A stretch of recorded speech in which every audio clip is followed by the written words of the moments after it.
जय श्री राम। आप सभी को वरुथिनी एकादशी व्रत कथा। इस कथा को पढ़ने से मिलेगा कई हजार वर्षों की साधना का शुभ फल। युधिष्ठिर बोले, हे भगवान, मैं आपको नमस्कार करता हूँ। वैशाख मास के कृष्ण पक्ष की एकादशी का क्या नाम है? उसकी कथा क्या है? आप विस्तार पूर्वक मुझसे कहिए। श्री कृष्ण कहने लगे, हे राजेश्वर, इस एकादशी का नाम वरुथिनी है। यह सौभाग्य देने वाली, सब पापों को नष्ट करने वाली तथा अंत में मोक्ष देने वाली है।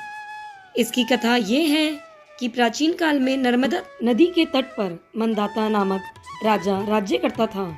वह अत्यंत दानशील तथा तपस्वी था। एक दिन जब वह जंगल में तपस्या कर रहा था, तभी न जाने कहां से एक जंगली भालू आया और राजा का पैर चबाने लगा। राजा पूर्ववत अपनी तपस्या में लीन रहा। कुछ देर बाद पैर चबाते चबाते भालू राजा को घसीटकर पास के जंगल में ले गया। राजा बहुत घबराया, मगर तापस धर्म के अनुकूल उसने क्रोध और हिंसा न करके भगवान विष्णु से प्रार्थना की। करुणा भाव से भगवान विष्णु को पुकारा। उसकी पुकार सुनकर भगवान श्री हरि विष्णु प्रकट हुए और उन्होंने चक्र से भालू को मार डाला। राजा का पैर भालू पहले ही खा चुका था। इससे राजा बहुत ही शोकाकुल हुआ। उसे दुखी देखकर भगवान विष्णु बोले कि हे वत्स, शोक मत करो, तुम मथुरा जाओ और वरुथिनी एकादशी का व्रत रखकर मेरी 12 अवतार की पूजा करो। उसके प्रभाव से पुनः सुदृढ़ अंगों वाले हो जाओगे।